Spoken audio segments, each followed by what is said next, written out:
Okay, we're just kidding. Welcome to the Dr. G Show. Dr. G and the boss, who went hiking together, We did. and we We survived. got some physical activity one time this year. One time. It's only One time. it's only the second month. So That's true. Hello, Kim and Debbie. Welcome. Thank you for joining us.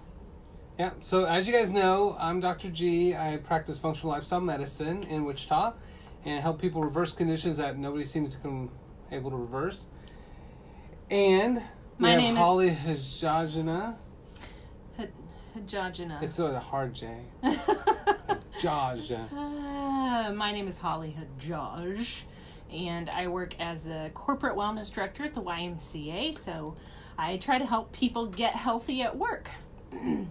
And then they park the closest to the Y to hear you talk about how to get healthy. They park the closest, they only take the elevators, and they bring in fast food. We should give talks at like Burger King. Which, by the way, we went to the mountains and went hiking with Katie too, and actually just Katie, not Katie Part 2, and they have a Whataburger in Oklahoma, and oh my God, I love Whataburger. It's not Whataburger. But I have not had fast food. A burger. Has anybody had What-a-burger or Whataburger? Whataburger. Hey, Whataburger. Whataburger. So I haven't had fast food for almost 2 years. So I wanted to stop, and nobody would know, but I would know. So we didn't stop. We didn't stop. I was going to make it happen. Yeah. All I could think about was food the whole time because I was dying for most of it. It was awesome. I loved it. If you haven't had a chance to see the Wichita Mountains, go and see them. They're amazing. It's pretty. I thought when he told me about it... No, don't go. He doesn't want it to become overpopulated. No, it's just for... And I did that polar plunge. 32 degrees out. Pretty cold. So... I think I become a woman. So, no. Anyway, if you get a chance to go, it's pretty amazing. I didn't know what to expect, and when Dr. G told me about it, I was like, okay, probably a couple of like Coronado Heights hills, probably be something simple like that. You know, this is the Midwest, this is Kansas. We don't have a lot. But was extremely impressed and want to go back for sure. Yeah, it's an awesome place. And so we got our activity on, got exercise. Mm-hmm. And today, on this episode... And by the way, I'm just going to say, if you're going to do physical activity, make it something you like that doesn't feel like physical activity, because that's, at least for me... That's what hiking and cycling is like. It's a lot of fun. So, I was thinking of taking up strangling small baby mountain lions on the trails in Colorado. That dude's bullcrap, all right? Seriously. The thing was 40 pounds. A fat house cat weighs 40 pounds. I don't know life and death. I could have punted that thing for a field goal. Some bullcrap. So we don't know for sure. I mean, I know that the article said 30 to 40 pounds for size. 35 to 40. Like, and that it was a juvenile lion. Or juvenile bobcat or whatever. Mountain lion. Puma. Yeah. I would have did a suplex or a full Nelson. Bam! Killed that cat. He hasn't stopped talking about it for the past 4 days. I would have took that cat's wife and made it mine and raised all its kids as my own. Wow. So. And took that to a whole nother level. So. All right. I see a question here. Things are moving through. Yeah, so Sherilyn, I think, asks,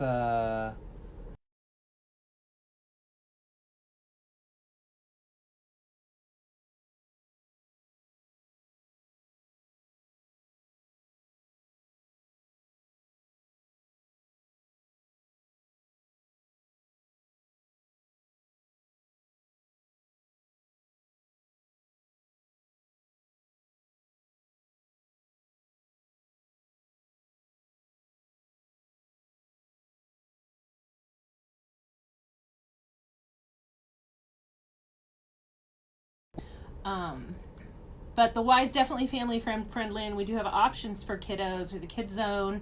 We've got lots of programs, lots of things for kiddos to do as well. So I'll follow up with you a little bit later. Plus, if you're a parent, you can just drop your kids off there and go potty. Go have some martinis. Mm-hmm.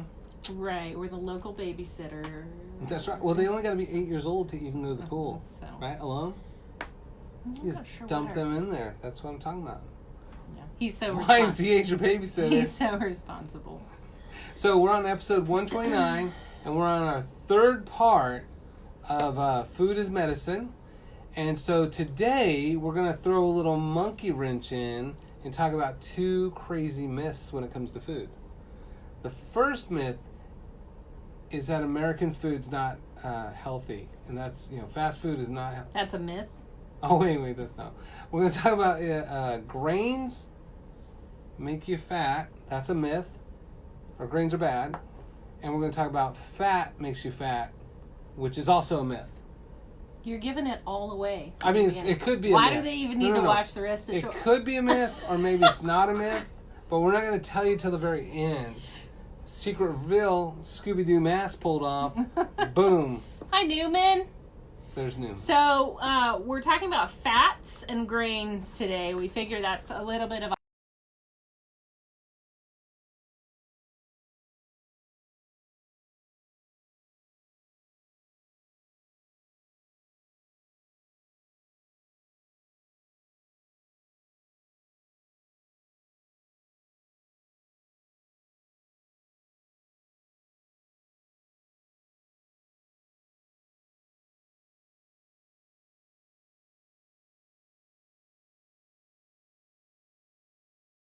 And speaking of that, if you have questions already, or you've got things that have been stuck in your craw about these about these topics, then please type those questions in, and we'll do our best to pay attention and to help answer those as best we can. You're getting to be like pro on this, What do you mean? Just all taking the lead. Like when we went hiking, I just like walked behind them and then let them lead the way. And that's how what you're doing today. He let us. I let you.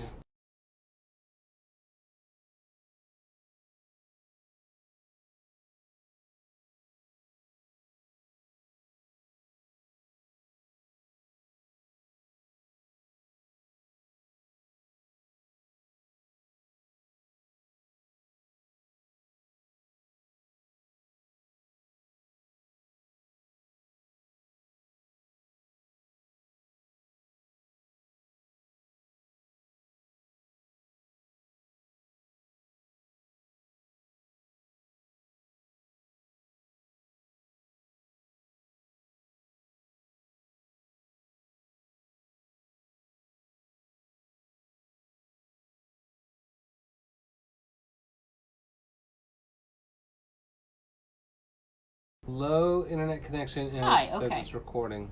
Okay, good. I'm not sure. There you are. Okay. All right. So when we start talking truth, then the government slows down the internet, and it starts lagging on us. All right. Yeah. So it says live video choppy. So it's probably choppy because of that low connection or whatever. But that should improve. Okay. I'll probably talk about lighter subjects, and then it'll be easier on the internet. Right. Then conspiracy theories about the government. That's right. Okay. So let's talk about fat. So you had a couple questions for them. A couple of questions. Or did you? Once we get into it. We're into it. Let's talk. Okay. So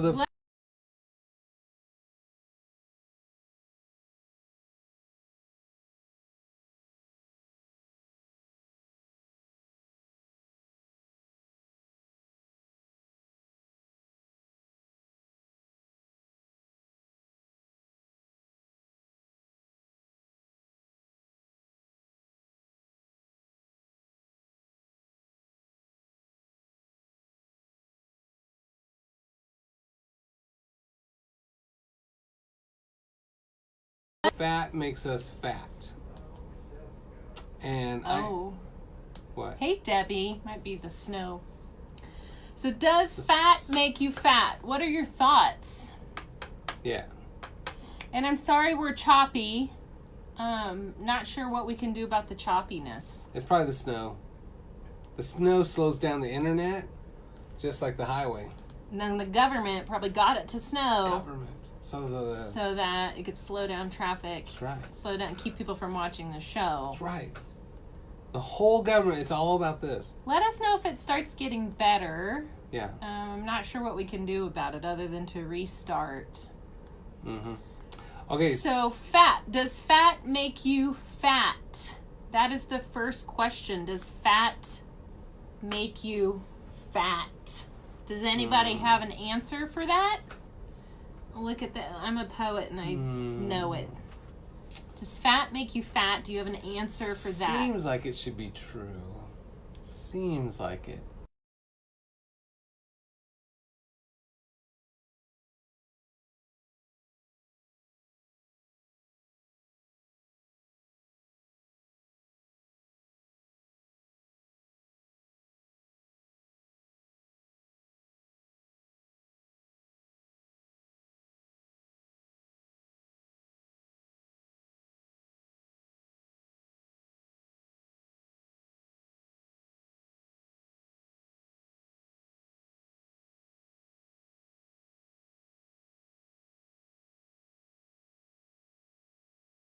Because I know it's no, right? Okay.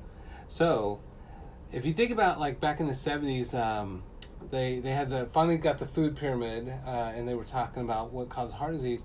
So they blame fat, and so you can see at the very top they're like, oh, don't eat a tiny bit of fat, and so they're like, oh, fat causes heart disease, all that kind of stuff, right? But fat is testosterone, fat is vitamin D, fat's good for us, and that's because fat doesn't make us fat because it becomes a building block. But what everybody switched to was then sugar. And so with sugar, basically you'd say, well, there's only 4% fat in cupcakes, so that's low fat. And then like olive oil is 100% fat, butter is 100% fat. So then they're just like, okay, well, don't eat that. It'll make you fat. So eat a bunch of cupcakes, which are low fat. You just gave away my quiz question. So what's your quiz question? 4% fat for the cupcake. Yeah. So it should be like a follow-up, like at the very end, like, how much fat did Dr. Garrett try? Quiz. All right. So nobody knows that, though. Okay. So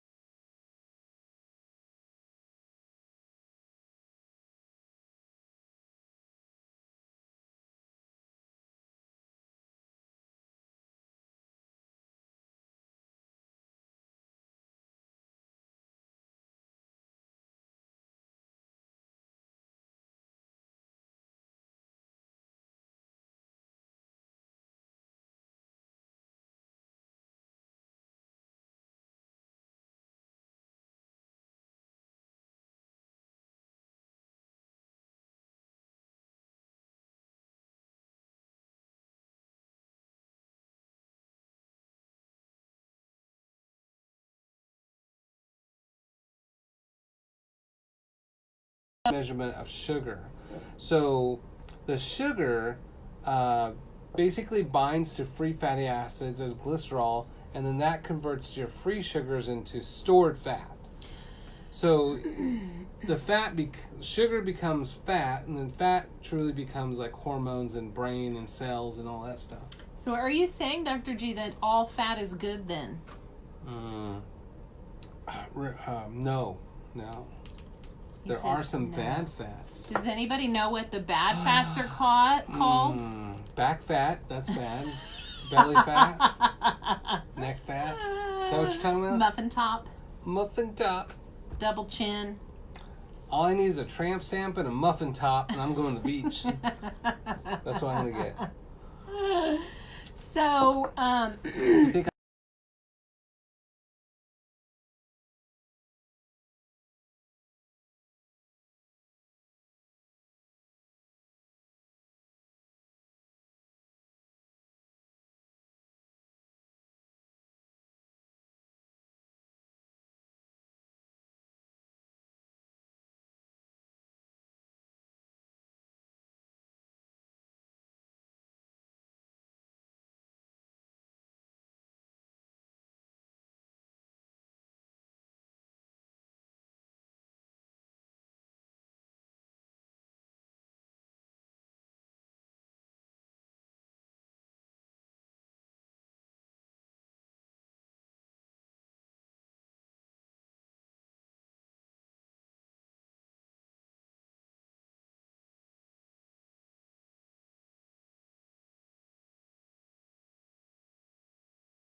we're choosing things that we're choosing things that have more carbs in them. We're choosing, we're not talking about that yet. Right. You better pump those brakes. Okay, so is all fat good then? Let's go back to that question. Okay, so no. So fats are just basically, if you look at a fat, it's just carbon with 3 hydrogens and the carbon 2 hydrogens, and it's just long chains of carbon. And then they'll end up having like a oxygen, hydrogen at the end. That's it. I mean, it's pretty simple. So you have saturated fats, unsaturated fats, and then trans fats. Saturated, unsaturated. Hey, Anastasia. And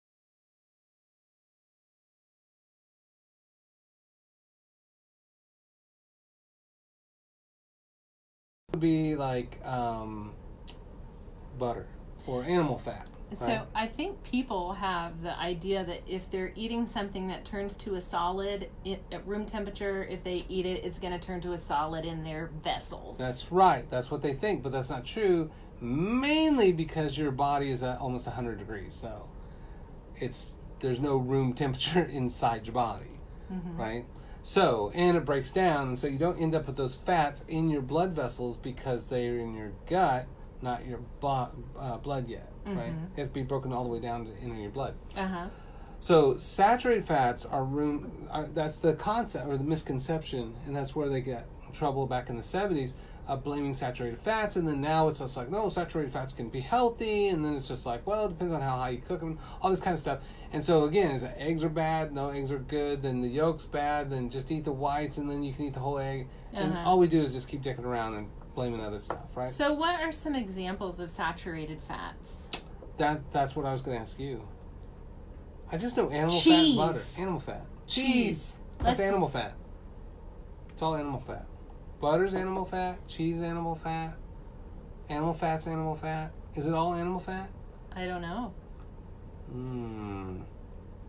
Coconut oil. Is that a saturated? When it's cold, it is. Okay.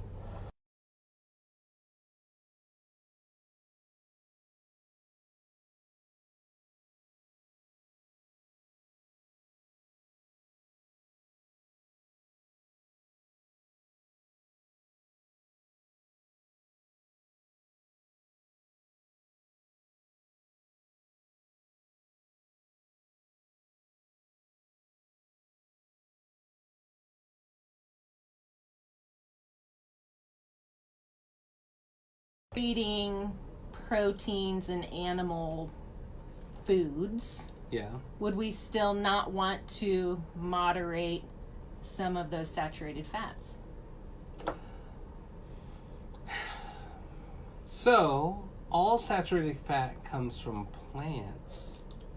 We just said it came from animals. Oh, initially? In the animal. Everything in your body came from...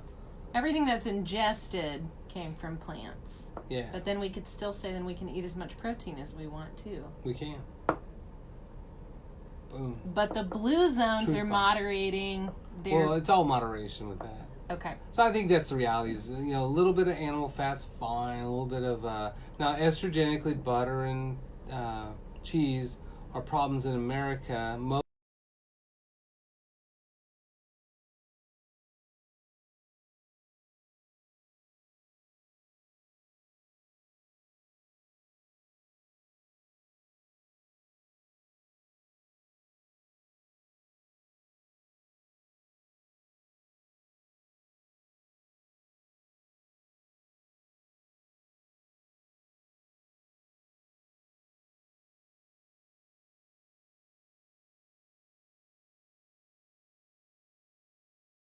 because they're alive in those countries, and they don't eat tons of them like America does, you know. So that's the saturated. But then the really, really, really good stuff is the unsaturated. Unsaturated. And they go by 2 names. Are you talking about this? Yeah. What's the 2 names? Anybody know? They don't know. Anybody know? They don't know. It's easy to remember. They don't know.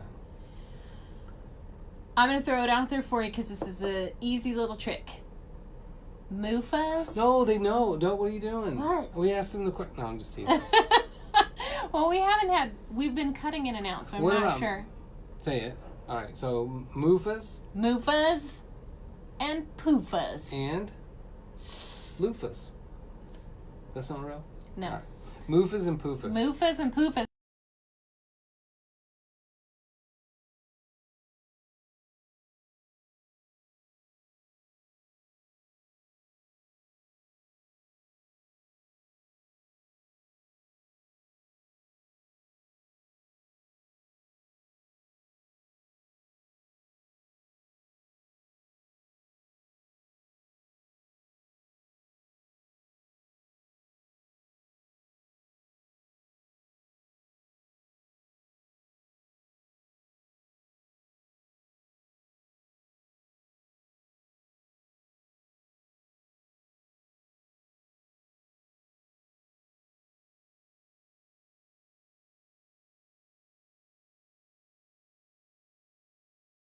Same side of that double bond. And in chemistry, we call that a cis formation. So that moof and poofa will cure you. But if you heat that up too hot or past the smoking point, then one of those hydrogens on that double bond of the moof and poofa go to the other side. And then that is no longer a cis formation in chemistry. That's called a transformation. And that'll take a heart-healthy oil, make it only kill you. I feel like you're saying time out. I'm saying T. Trans. Okay, trans. Yeah. T for trans. Yeah. T. So if we cook those fats... So we can turn it saturated and unsaturated, moofas and poofas, healthy heart oils like olive oil, avocado oil, coconut oil, and make them only kill you, only trans fats. Just by the way that we cook them.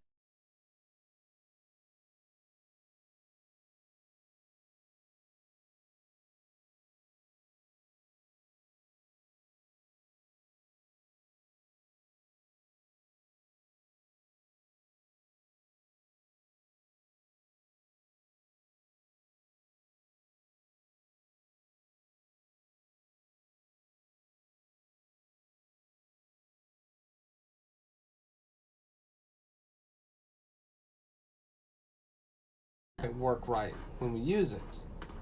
Yeah. Sorry guys about the choppy. We can see that we're losing network and then we switch to recording. So don't know what else to do but to just keep going and unless you think we should try it another time. The choppy part is where we're saying all the really most important things. So hopefully when this records for all you guys that watch it recorded, it'll be smooth. I've never had this do that before, so I'm not exactly sure what's going on. I mean, we could try to reset it again. It does look like we're kind of losing viewers, but it's up to you. It'll be okay. Okay, so we're just going to keep recording so you have this for later. So then with the mufas are mufas and poofas, the monounsaturated and the polysaturated. You have things like omega-3, omega-6, omega-9. So, oleic acid is a omega-9, linoleic acid is a number 6, and then alpha-linoleic is a number 3 or ALA. So I'm going to stop you here because a lot of people are confused about the omegas as well. Yes. So it's a lot to take in.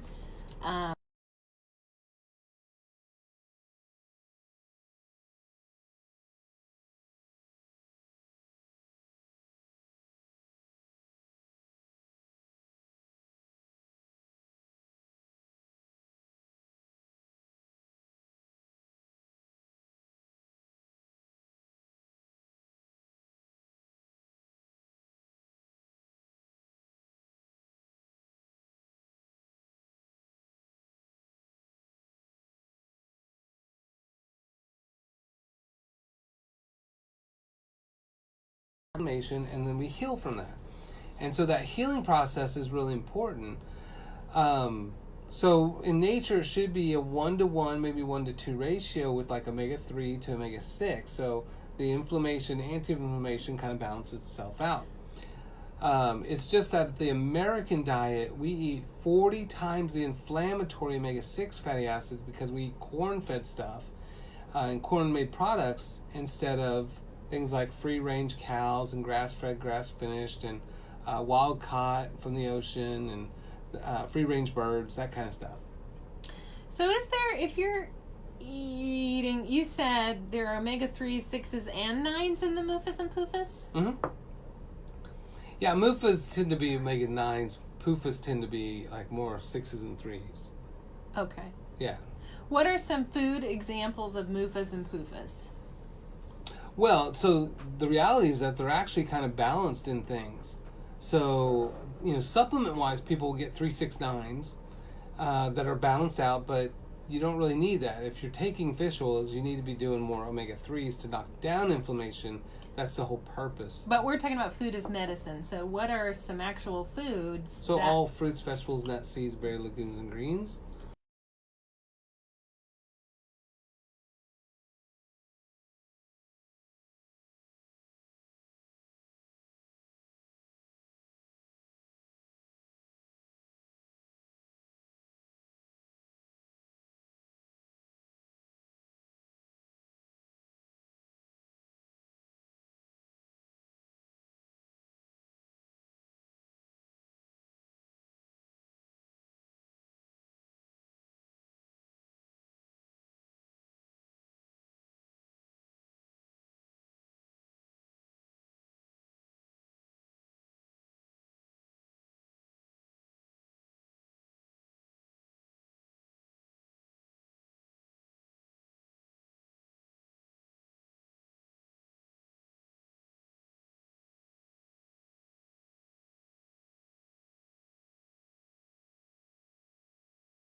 Let's say we're not cooking them, we're not overcooking, we're not cooking high and fast. If I'm going outside in the world, where am I going to find trans fats? So I don't believe they're naturally occurring except a few ruminating animals. So I think like goats and maybe cows sometimes will make a little bit of trans fats, and they can so that part's fine with them. It's just tiny amounts. Yeah. So what I typically tell people is that trans fats are like pretty much in all processed foods. Right. It's what we do that causes the most of those. And so by processing those trans foods, you'll see terms like partially hydrogenated or fully hydrogenated, and that's because we're taking those unsaturated, heating up till the double bonds break, adding hydrogens in there, and making it more stable. And so MUFAs and PUFAs making it more shelf stable. Right.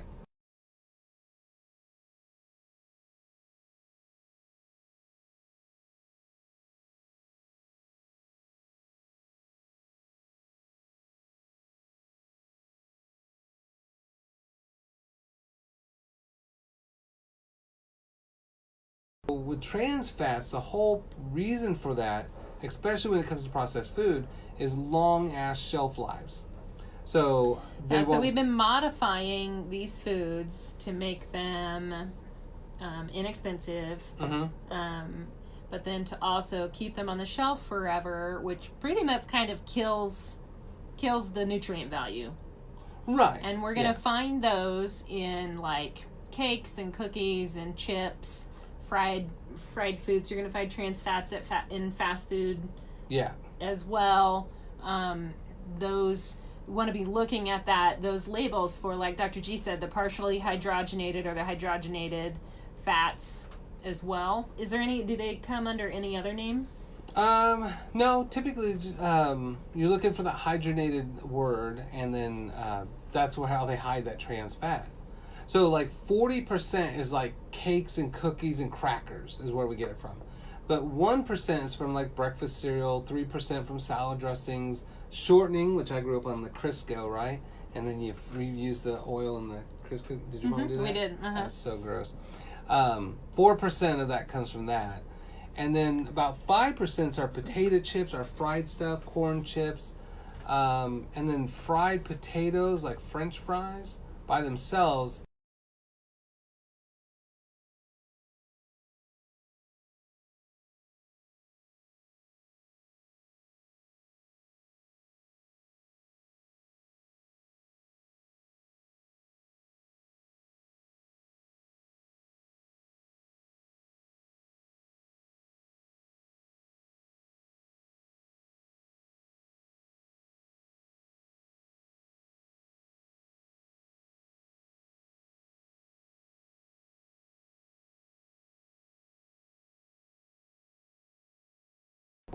Cause inflammation. Yeah. Yeah, so it's going to be highly inflammatory and disease causing. Yeah. So there is no benefit. The other thing is sometimes, even in healthy foods, they will hide trans fats, right? So if there's less than a half a gram per serving, they can say there's no trans fat or it's trans free, right? So the way that you figure this out is if you look at a label and it says there's, say, 13 grams of fat, and it says 6 unsaturated, 6 saturated, that does not equal 13, even in the South. So, where the hell's the other one? And that's the trans fat. So that's the hidden. But if you see a label where it's 6 grams of saturated, 7, what did I say, what's their number, 11? Yeah.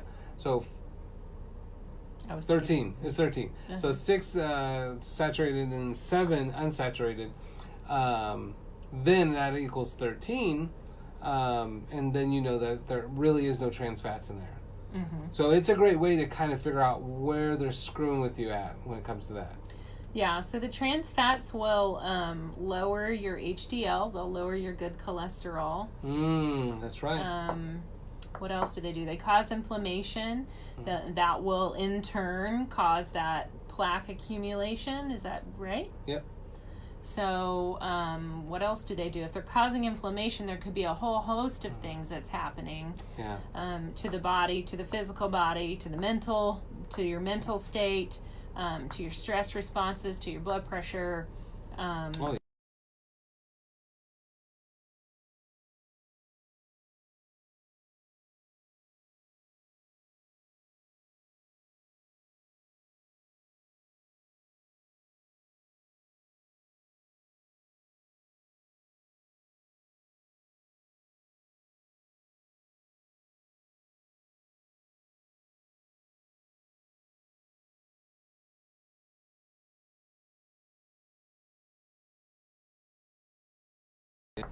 That's my whole practice. Yes. Yes. And your whole coaching. So. Yes.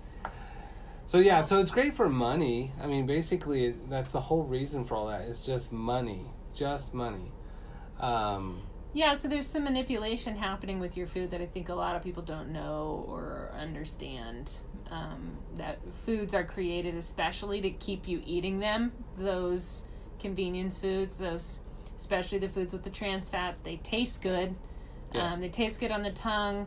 It's hard for you to feel satisfied with them, so you want more and more and more and more and more.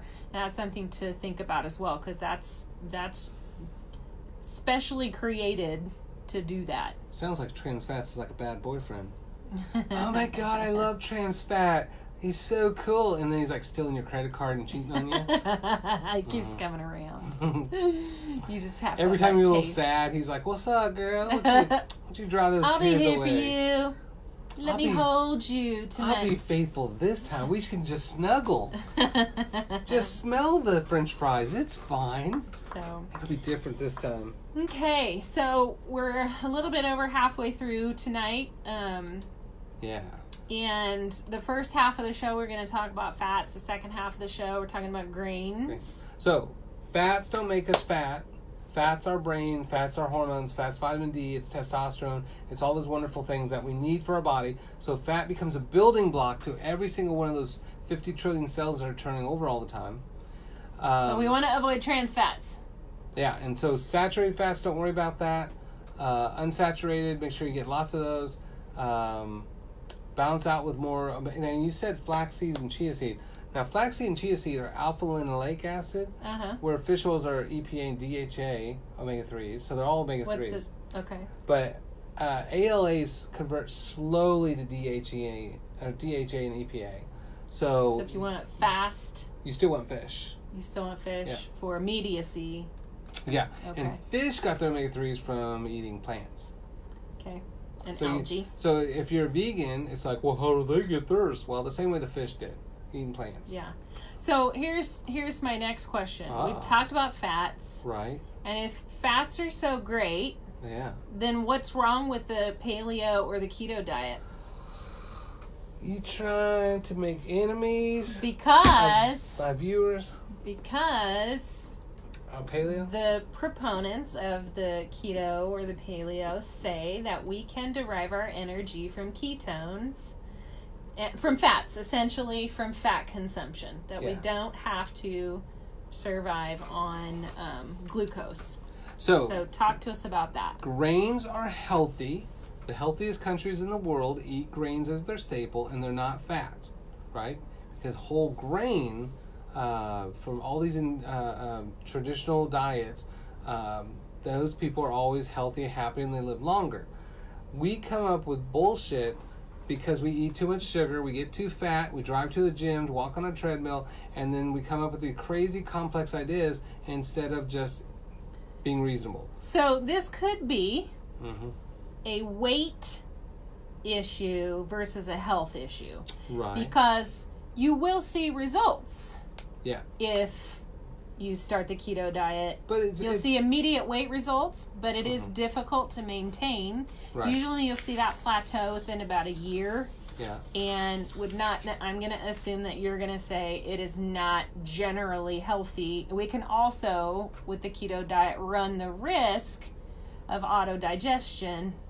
So that's where the body kind of starts, because the body's subsisting on fats and protein. If we're not fueling correctly, then we might start eating muscle. We might start eating protein, the protein of the body, which would be the muscles. That's cannibalism. And the heart is also a muscle, right? So there's some things to really think about in terms of longevity when you're considering doing a diet like this, and then overall quality of life and quality of health. So that's people. You want to be a cannibal? You want to be a cannibal? So, and with keto, same thing. If we don't eat, if we fast too much, we'll start to catabolize. That's right. Yeah. So one thing is, people that do keto are not really in ketogenesis. They're not. So it's just, and it's not sustainable. Ketoacidosis is what you try to prevent with diabetics. And so, again, if you can achieve the same long-term effect with a sustainable diet and lifestyle, that's really what the goal should be. If you want to lose a bunch of weight really quickly and then gain it back, then do any of those things. So you can still lose the weight if you don't do the keto diet. Right. It's just a more sustainable process of making these small changes over time. Yeah. So, like Tufts University did this research, and they came out and they said that there are 3 truths to all diets. So no matter whether you're doing Jenny Craig or Weight Watchers or keto or paleo or whatever, there's 3 truths. The first truth of all the diets in America since 1950 is that the majority of people that start it will never finish it, which I think we can all agree to that, right? Mm-hmm. The next truth is the majority that ever do those things, do the diet, stick with it, will never lose any weight whatsoever. And over the long term? Yep, the whole time. Yeah. And then the ones who actually stick with it and lose weight will lose about an average of 40 pounds no matter which diet they do. Even the cookie diet. They'll lose 40 pounds. But they will gain that plus 50% more within the next 6 months after they complete the diet. because none of it is sustainable, and they go right back to what got them fat in the first place, except now because of calorie restriction, naturally from what they're doing with the diet, their metabolism's a little bit slower, and they gain weight faster. Well, and your body will fight to maintain equilibrium anyway when you're trying to lose a lot of weight. It'll literally work against you. So when you're not getting the calories you need or the right kind of calories, the body will turn on the hunger hormones and turn off the fat-burning hormones for survival, just to maintain that equilibrium. So it's... and that's 66 different hormones that regulate that. Interesting. 66. Interesting. Crazy.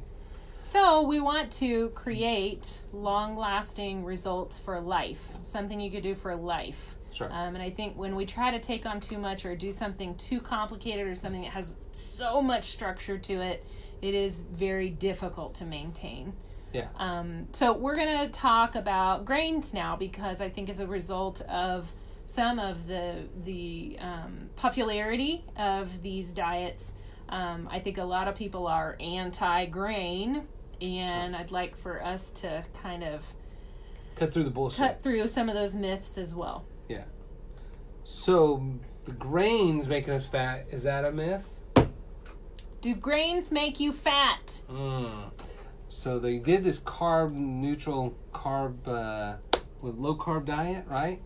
And so the low-carb is really important because countries like Japan and China and India and all these countries that are thin, they base their diet off of starches. So we don't want to get fat like them.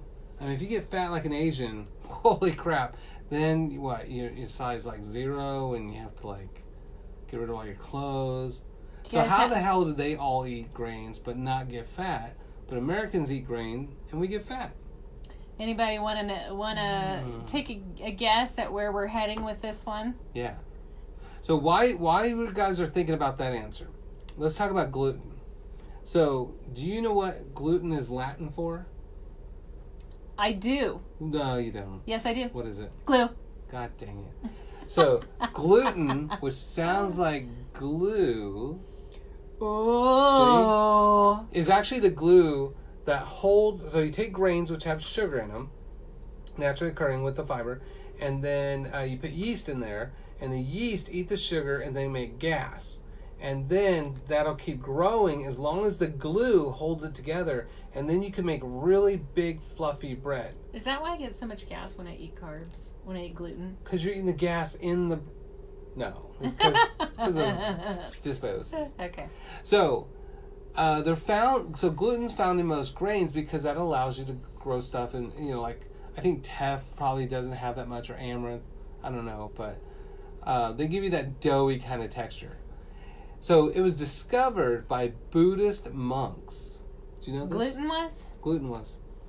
And they would like submerge the dough in water and then stretch it and do all this kind of stuff. And then all the stuff that washed off was the starches, and they were left with this gummy kind of substance. And that is why you see stuff like these kind of joke memes where it's like vegan duck or vegan chicken, right? Because that doesn't make any sense. Mm-hmm. But it leaves a meat-like substitute that you can use as a meat product, which is why you'll have something called seitan for dinner, right? But like I always say, never invite Satan to dinner because it causes gut problems. So if this is the case, if Buddhist monks in Asia discovered this... that's racist. Why they gotta be Asians? I'm just making the assumption, the generalization there. But if that's the case, then why aren't Asians having gut troubles like we are? Oh, damn it. Oh, I know. Because we modified it. Oh, okay. Yeah, so all those kind of like wheats that were used, old school wheat, like Immer and Einkorn and Spelt, genetically, they're the same strain. So our big problem when it came to like gluten and even the kind of wheat that we use in America is that we used to have like 6 major wheats in America, and they would use different combinations of those to make different things. So you would make cake with one type, you'd make cookies with another, bread with another. And so based on the type of texture you wanted, you would use different grains for different products. But then Americans came up with a better idea, and they said, what if we just make everything out of cake flour? So then pizza dough becomes cake flour, rolls become cake flour, everything becomes cake flour, and we create all-purpose flour. And all-purpose serves no purpose, but in the rest of the world, they tend to use very specific grains for very specific things. And then we're monocroppers, so we're like, well, let's not use everything. Let's use one. Yeah. And then of that one, how can we make it even more profitable? So they took that trick-to-cow strain of wheat, and in the 1950s, they said, what if we grow it shorter, so it uses less water, so we'll modify the gene structure. What if we make it have more gluten per bushel, so then we'll modify the genetics of that. And then eventually we come up with this whole different strain of wheat that never existed. Yeah. And our immune systems, what the hell? And we have pesticides. All that stuff too, right. So that's where gluten in America is not the same as gluten in other countries. Wheat in America is not the same as wheat in other countries. And we're starting to see, because we export a lot, aren't we starting to see some of those health problems occurring? Exactly. When America bombs a country, we then help rebuild that country in exchange for them buying all our processed crap. Yeah. And then all of a sudden they start having all these health problems. And so you'll have like one of the patients I had was from Pakistan, and she said that once America delivered all the freedom and democratized them, they made them buy all the grains. What was and that? Then Wow. I see you amping up. And then with all your anti-Pakistani rhetoric, I knew it was coming. No, that's not what I was going to say. So then they started all this IBS and Crohn's. You. Okay, go on. And then they started having all these gut problems. And they had no idea what to do with it because they didn't have those before. So all I was going to say was that it is, a valuable thing to think about how can we feed the whole world, right? But I think it is mixed with capitalism. Right. And we can do it better. Right. So it's always like, what can we do, but not what should we do.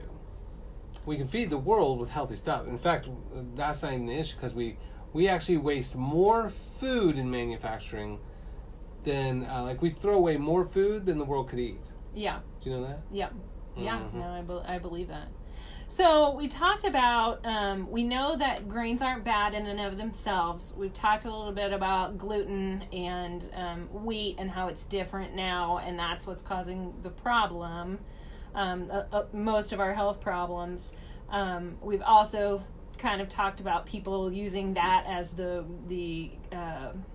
scapegoat for them not losing weight. Right. So what grains are good grains? What should we eat in terms of grains? How much? What kind?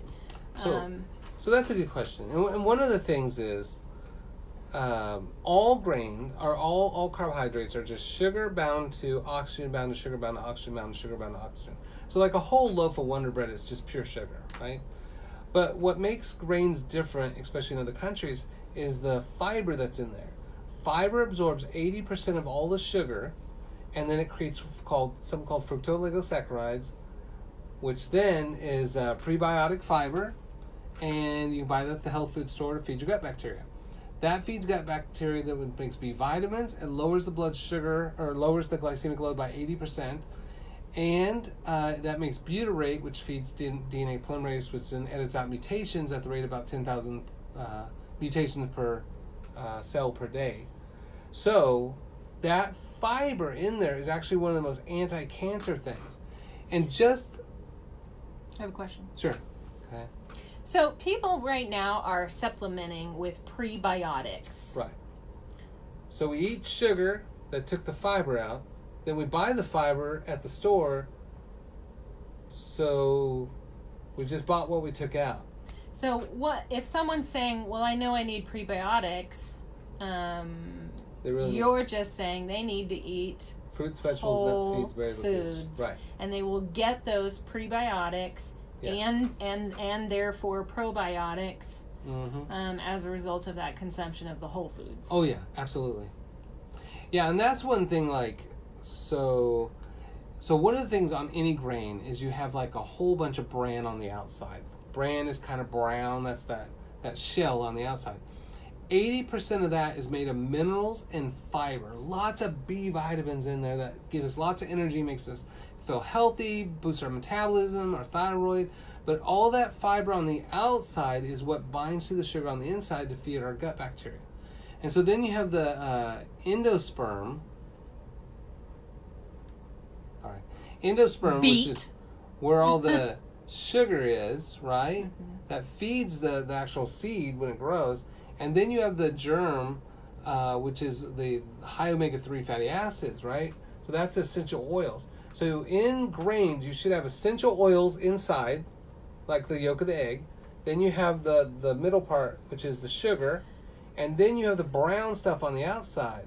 But American diet is racist, and we try to get rid of the brown because we're No. So on the show, How's It Made? I don't know if you guys watch that. It's a freaking amazing show. It's Canadian, too. So they show how everything's made from beginning to end. And one of the episodes was on rice, right? So we were like, oh, rice is going to make you fat, unless you're an Asian. So on there, it shows this machine. It shows, the rice goes through here. The rollers spin at 2 different speeds with the rubber on it, and it shucks the brown part off.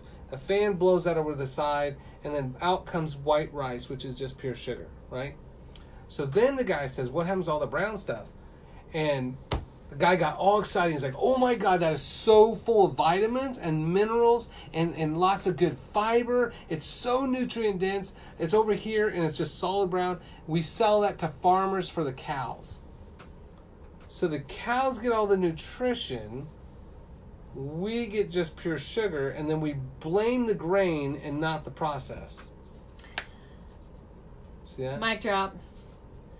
So, let me ask you something. What? Can we subsist on black rice, let's just say? Black rice with no protein, nothing else. Can a person who's diabetic eat only or very large portions of black rice? Yes, they can.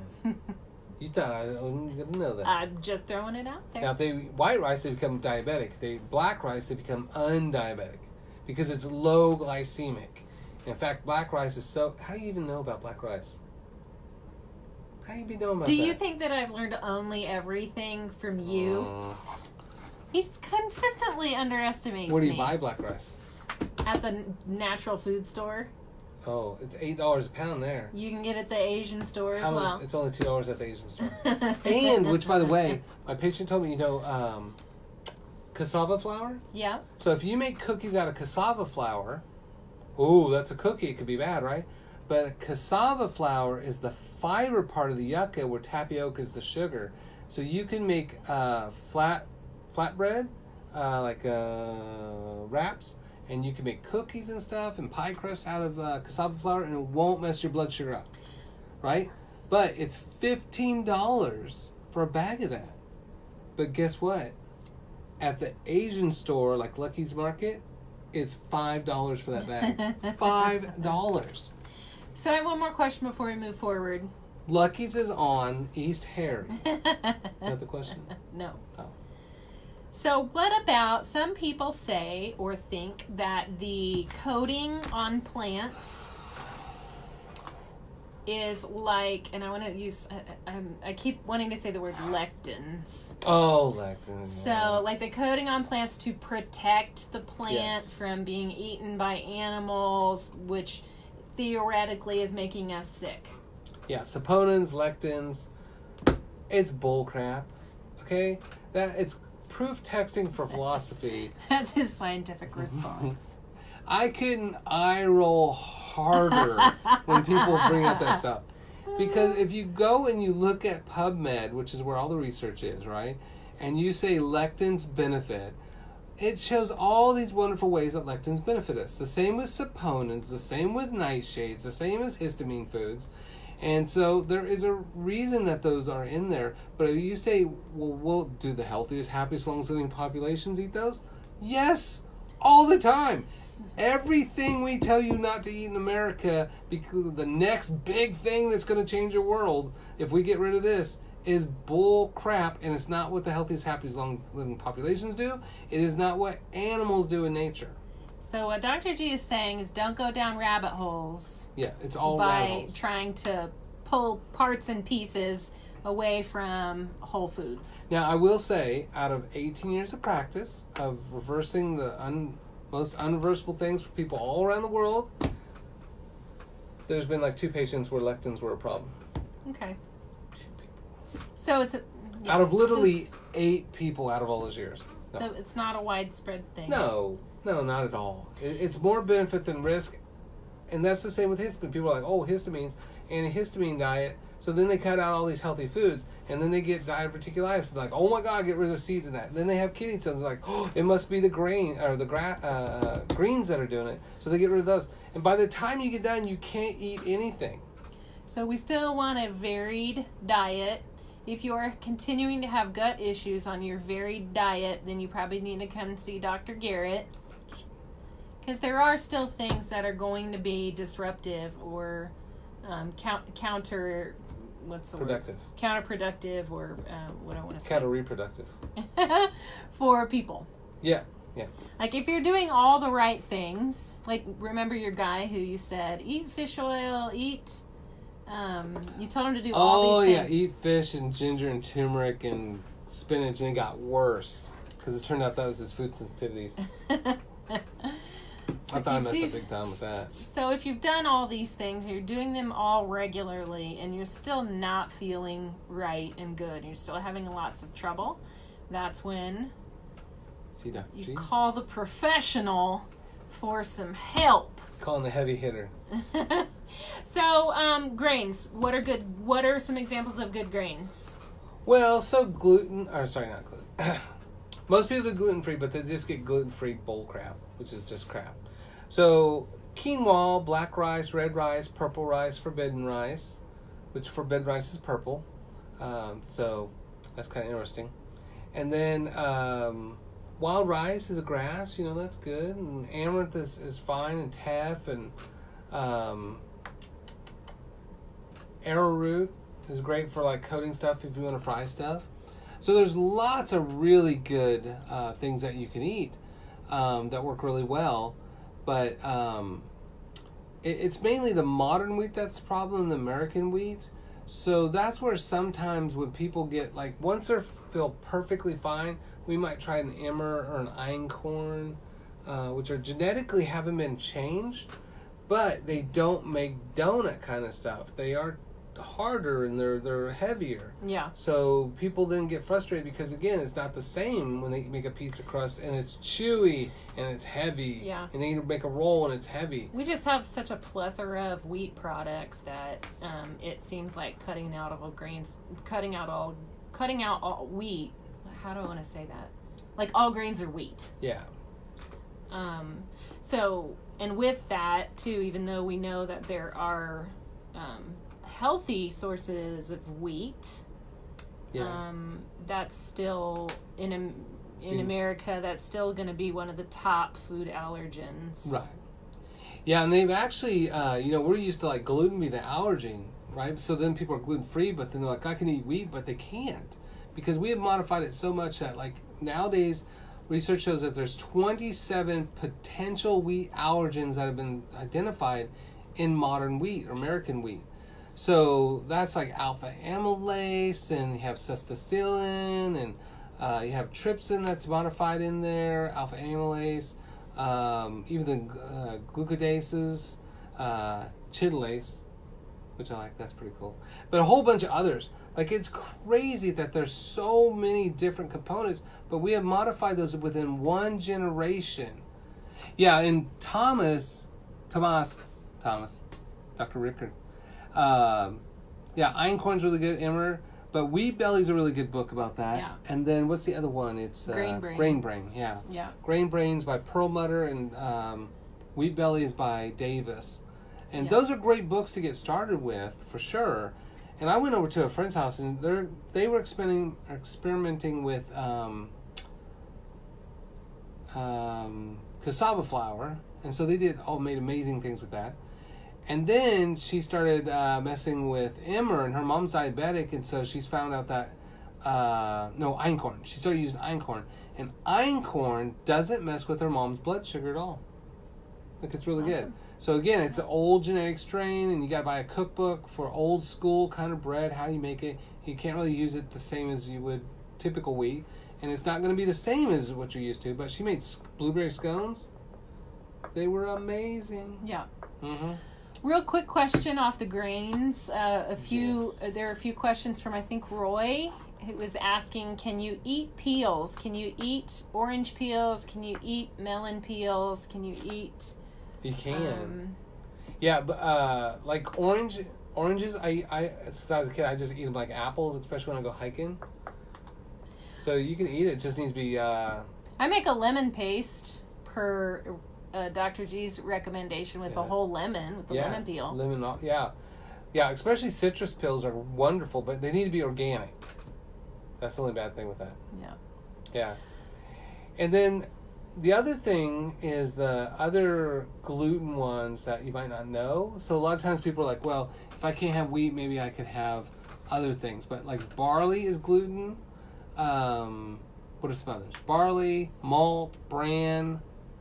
Couscous. Yeah, couscous, yeah. So spelt, Satan. Satan. Isn't that messed up? It's named Satan. Seitan. Satan. Tabbouleh. If it's made with wheat. Yeah, tabbouleh would be the couscous in there, right? Trichtercow's the main one that's a problem. But even malt vinegar, matzah, like you get some matzah balls. Somebody's mentioning rye. Rye, definitely. So that's good, Amanda. So rye is a big one. When I was a kid, my grandma was in the hospital. I got a little sandwich at the thing, and I got a rye, and I felt like an adult eating that because it was like so different. And like buckwheat is a good one. Farina, like Fu Manchu. Sometimes dextrin, which is additive, is made from corn. Sometimes it's made from wheat. Same thing with caramel. Sometimes it's wheat.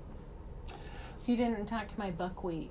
Buckwheat's good. So buckwheat says wheat, but it's seems like not. It would be wheat, but it's not. Right. Yeah. Einkorn is wheat. Buckwheat is not wheat. Yeah. It's all a bunch of bullcrap. So before we leave, I want to go through like high glycemic, low glycemic. So low glycemic fruits, like even the sweetest fruits, are low glycemic. But look at the things that are high glycemic. And then these are the things that make us fat, which is like 75% of the American population. And then 80% of those obese will become type 2 diabetic within 3 to 5 years, right? So glucose, obviously. French fries, rice flour, modified starch, mashed potatoes, potato chips, hamburger rolls. All the good stuff. Instant rice cakes, which my sisters grew up old. They were eating rice cakes to get skinny. It was a health food, right? Touted as a health food. Of course, sugar, white bread. That's racist. Cracker. All right, so white bread. Soda. Yeah, chocolate bars because they're just dairy and sugar for the most part. Cookies, corn flakes, white rice, noodles, especially ramen noodles, are just pure sugar. What else? Is dark chocolate okay? That's higher than 70%. Yeah, no, dark chocolate's great. It should be a little bit bitter. Cacao. Yeah, that's perfect. Yeah. So if you think about all those things I listed, it's just like the American diet. So we eat crap. We eat 150 pounds of added sugar to our diet, and then we blame grains. But whole grains are low glycemic. Fruit, which tastes sweet, is low glycemic. So if you eat fruits, vegetables, beans, legumes, fruits, vegetables, nuts, seeds, berries, legumes, and greens, and some whole grains if you want, it's all good. Don't do fad nonsense stuff. Do sustainable diet that's consistent with life and longevity. Yep. So we're staying away from trans fats and processed sugar and flour. Mm-hmm. Yeah. Stay away Okay. from trans fats. Trans fats. So saturated fats, fine. Processed fats, processed sugars. Yeah. Healthy fats like PUFA and MUFAs are what you want mainly. But only one that you have to avoid is trans fat. Partially hydrogenated stuff. So. Any last few questions before we sign off? We actually kind of had this became a little more steady. Yeah, because the snow was giving us the... Yeah, we kept losing you guys in and out at the beginning, but I'm glad we caught back up. Yeah. All right. So next week we're going to have Dr. Mallory on, and she is a doctor in Newton that does birth fit and kind of helps women and husband. Basically, if your husband is what you want, she does all that work for you, coordinating all that care and stuff. And then I think we're going to talk about hormones. We're going to talk about pregnancy, fertility. As you guys know, American fertility is now down to almost infertile numbers. Is she a nurse or a She's what's her? chiropractor. Okay. Yeah. Okay. She's post a lot of additional knowledge. Yeah, she'll tell us. Okay. But yeah, she's awesome. She spoke at the first Wise Women event too, which was pretty good. She's a pretty good athlete back in the day too. So will you be able to talk a little bit about food as medicine or infertility, how to help that all naturally as well? Yeah. Okay. Yeah, so we'll probe her brain, figure out what she knows. But you know, hormones are a huge, big part of what makes us or breaks us. And we don't want to take hormones, we just want to make hormones by stop exhausting hormones. So fertility is a huge issue. And I don't have to worry about that. I'm SNP, but I was a breeder. I even made kids come out in doubles. I had twins. That's like an extra breeder. Like I would be, like if I was a horse or something, I'd be get a stud fee for that. So you will be learning some new things from your from your guest next week. All right, fine. Stumpy. Nobody likes a guy bragging about fertility in an infertile country. 1 in 7 women are infertile, or 1 in 7 couples in America are infertile. So. All right. Thank you for joining us, everybody. All right. We're gonna sign off. Love you guys. Thank you guys for joining us today. I really appreciate you guys being here, and I hope you guys got something out of this. Be careful if you live in Wichita because it's snowing. No, drive as fast. If you have a bigger truck, you can drive as fast as you want.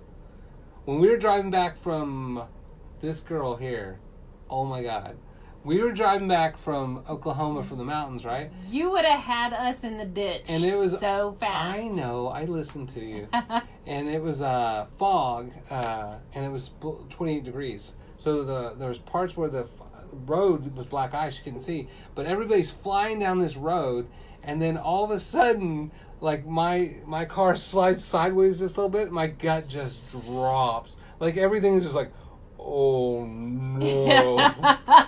It was so scary because you couldn't tell. You had to really watch for like Yes. special things to know whether or not the road was wet and the temperature was dropping, and it was really slow going and tenuous, and And as soon as that happened, we looked up and there was a car that spun off into the ditch and another one spun off into the guardrail. We saw 10 to 12 different cars.